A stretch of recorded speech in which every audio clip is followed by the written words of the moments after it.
11 साल की उम्र में पिता ने शराब के लिए महज 5,000 रुपये में बेचा।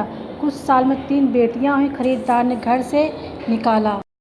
मायके पहुंची तो पिता ने फिर से बेचा।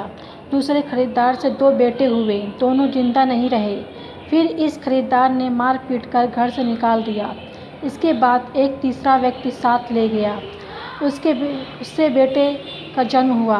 फिर से गर्भवती होने पर व्यक्ति गर्भपात की बात करने लगा और मार पीट कर घर से निकाल दिया। 2 महिलाओं ने उसे अस्पताल में भर्ती कराया, बच्चे को जन्म दिया। ये 2 महिलाएं ही उस महिला को फिर से बेचने की बात करने लगी।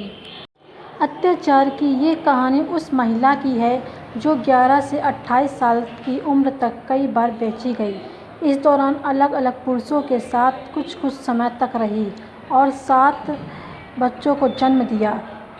इनमें से 3 बेटियों सहित 5 बच्चे जिंदा हैं, लेकिन सिर्फ एक उसके पास है। अब तक जिनके साथ भी वह रही, किसी ने भी उसे पत्नी का दर्जा नहीं दिया, यानी किसी ने भी उसके साथ विधिवत शादी नहीं की। इतने समय तक अलग अलग लोगों के साथ रहने पर भी महिला अविवाहित और बेघर है।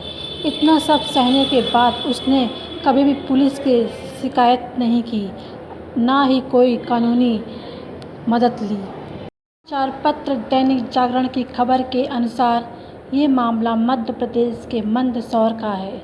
महिला एवं बाल विकास विभाग के 1 स्टेप सेंटर में रह रही है। 28 साल की ये महिला बताती है 3-4 दिन पहले ही वह स्टेप सेंटर में लाई गई। महिला के मुताबिक वह मध्य प्रदेश की रहने वाली है। बताती है कि 11 साल की उम्र में शराबी पिता ने सिर्फ 5,000 रुपये में उसे बेच दिया। तब से आज तक वह बिकती ही आ रही है। 11 साल की उम्र में 6 साल तक जिस शख्स के साथ रही उसका नाम नाहर सिंह था। 6 साल में उसने 3 बेटियां होने पर नाहर ने घर से निकाल दिया। इसके बाद पिता के घर पहुंची। 3 साल पिता के साथ रही। लगभग 21 साल की उम्र में एक बार देवास निवासी राकेश थापा नाम के शख्स को बेच दिया। कुछ साल में राकेश से 2 बच्चे हुए, दोनों की मौत होने पर उसने घर से निकाल दिया। इसके बाद भटकने के दौरान उसे उसका ही रिश्तेदार साथ ले गया। एक बेटे के बाद दूसरी बार प्रेग्नेंट हुई तो गर्भपात को कहा गया। मना करने पर मारपीट कर घर से निकाल दिया। 2 महिलाओं ने सहानुभूति दिखाते हुए उसे अस्पताल में भर्ती कराया।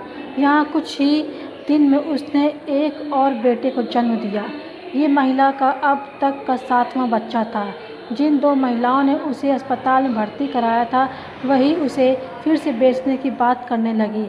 इस पर किसी ने पुलिस को फ़ोन कर दिया। पुलिस ने संबंधित विभाग को सूचित किया। सामाजिक कार्यकर्ता अनामिका जैन ने बताया कि स्टेप सेंटर पर महिला सिर्फ 10 दिन रह सकती है। इसके बाद वह खुद महिला को उसके गांव लेकर जाएगी, महिला को उसका हक दिलाने की कोशिश करेगी। वह बताती है कि यह अत्याचारों का चरम है। इसके बाद भी महिला ने कभी कोई शिकायत नहीं की। महिलाएं भी उसके अत्याचार करती रही। इतने पुरुष साथ रहे, इतने बच्चे हुए, लेकिन फिर भी वह विधिवत किसी की पत्नी नहीं हो पाई। यह कहानी अच्छी लगी हो तो